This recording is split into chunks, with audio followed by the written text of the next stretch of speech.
हमें पता है कि जो इंसुलिन होता है यह शरीर की वृद्धि एवं विकास का इससे कोई संबंध नहीं है, बल्कि यह जो होती है यह पेनक्रियास से स्रावित होने वाला एक हार्मोन्स है जो कि हमारे शरीर में रुधिर का नियमन, रुधिर में जो शर्करा की मात्रा होती है उसका नियमन करता है। और यह जब अल्प मात्रा में स्रावित होता है तो हमारे रुधिर में जो शर्करा की मात्रा होती है उसका नियमन नहीं हो पाता, जिसका कारण होता है कि हमारे शरीर में शर्करा की मात्रा बढ़ जाती है।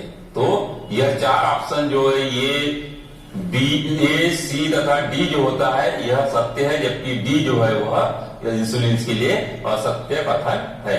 अगला प्रश्न, मटर के पौधे में तंतुओं की वृद्धि निम्नलिखित के कारण होती है। ऑप्शन है प्रकाश का प्रभाव, बी गुरुत्व का प्रभाव, सी तंतुओं की उन कोशिकाओं में तीव्र कोशिका विभाजन जो सहारे से दूर है, डी तंतुओं की उन कोशिकाओं में तीव्र कोशिका विभाजन जो सहारे की संपर्क में है। तो करेक्ट आंसर है सी तंतुओं की उस कोशिका में तीव्र कोशिका विभाजन जो सहारे से दूर है। हमें पता है कि जो पादप में जो इस प्रकार से जो सहारे से जो बेला जाती है तो क्या होता है कि इस वाले भाग में जो होता है वह तीव्र गति से कोशिका विभाजन होता है, जिसके कारण कि जो पादप का रूप होता है वह अपोजिट साइड में मुड़ जाता है। जब इधर जाता है तो इस साइड में जो है यह तीव्र गति से कोशिका विभाजन होती है और जिसके कारण कि यह इस ओर की ओर जाता है। तो यह इसका करेक्ट आंसर होता है सी। अब अगला प्रश्न, निम्न में कौन अनैच्छिक क्रिया नहीं है। ऑप्शन है ए उल्टी आना, बी लार आना, सी हृदय स्पंदन, डी चबाना। तो करेक्ट आंसर है डी चबाना। चबाना जो है यह अनैच्छिक क्रिया नहीं है, क्योंकि हम जब चबाते हैं तो वह हमारी इच्छा के अनुसार हम चबाते हैं, बिना इच्छा पे यह नहीं होता है। हम मुंह खोलते हैं, हम चबाते हैं, हम खाना, तो यह क्या है हम इसको जब चाहे तब बंद कर सकते हैं, जब चाहे तब हम स्टार्ट कर सकते हैं। जबकि उल्टी आना यह हमारी इच्छा पर निर्भर नहीं है। मुंह में पानी आना, स्वादिष्ट खाने को जब हम देखते हैं तो हमारे मुंह में पानी आता है, जिसको हम रोक नहीं सकते। खट्टी चीजों को देखे तो मुंह में पानी आएगा, या किसी स्वादिष्ट भोजन के नाम लेते से हमारे मुंह में पानी आना शुरू होता है, वह हमारी इच्छा पर निर्भर नहीं है कि पानी तू मत निकल। हृदय का स्पंदन, क्या हम हृदय को बंद या शुरू कर सकते हैं? तो यह भी हमारी इच्छा पर निर्भर नहीं है, बल्कि चबाना जो है इसका करेक्ट आंसर होता है।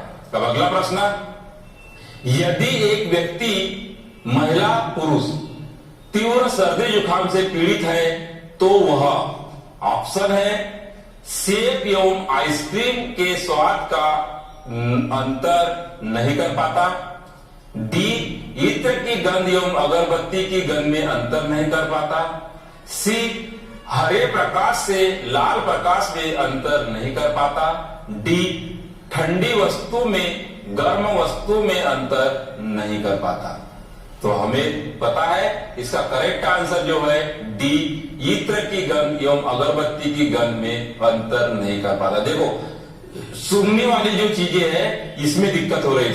सर्दी जुकाम कासे संबंधित है? यह हमारे नासिका से संबंधित है। हमें जब सर्दी जुकाम आती है तो हमारे नाक से जो है वह पानी के समान तरल पदार्थ निकलना शुरू होता है, जो कि हमारी जो ऑल्फैक्टरी लोब होती है उसमें प्रॉब्लम होने शुरू होती है, जो कि इत्र और अगरबत्ती की गंध में पहचानने में समस्या आ सकती है। जबकि सेब आइसक्रीम यह इसका स्वाद जीभ के द्वारा डिटेक्ट होता है।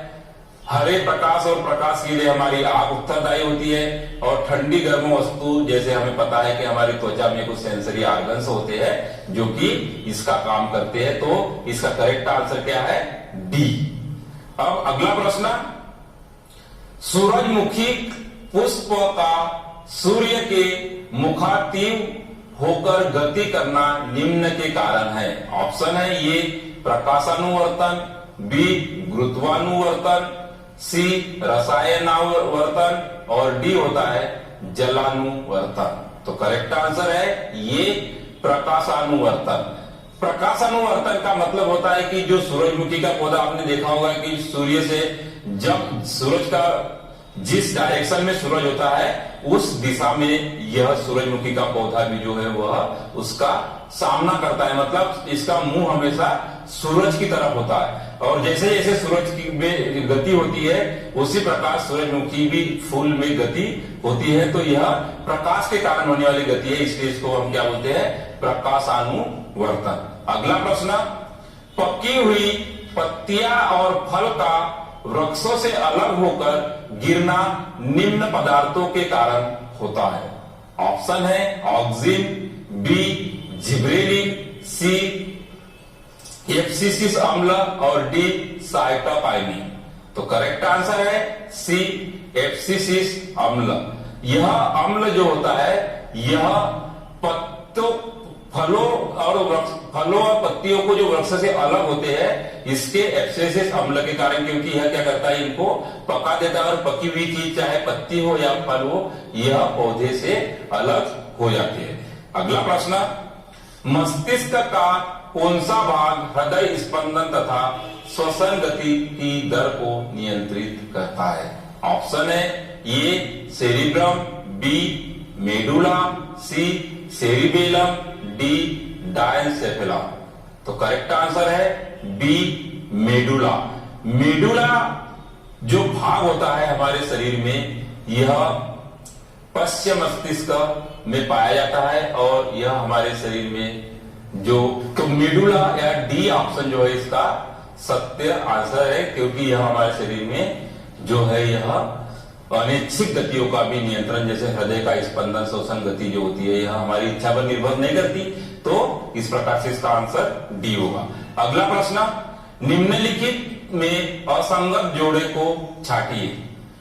ऑप्शन है ये एड्रीनलिन पिट्यूटरी ग्रंथि, B testosterone testis, C oestrogen ovary, D thyroxine thyroid ग्रंथि। तो इसका करेक्ट आंसर है ये एड्रीनलिन पिट्यूटरी ग्लैंड। हमें असत्य जोड़े को छाटना है। हमें पता है कि जो एड्रीनलिन होता है यह पिट्यूटरी ग्लैंड के साथ इसका कोई संबंध नहीं है, क्योंकि एड्रेलिन जो होता है यह किडनी के ऊपर एक टोपी के समान संरचना होती है जो कि एक अंतःस्रावी ग्रंथि होती है, जबकि टेस्टेरॉन और टेस्टिस ये सत्य आंसर है, क्योंकि टेस्टिस से टेस्टेरॉन हार्मोन का स्रावन होता है, ओवरी से एस्ट्रोजन का और थायरॉक्सिन से जो थायराइड ग्रंथि होती है इसके थायरॉक्सिन नामक हार्मोन का स्रावन होता है।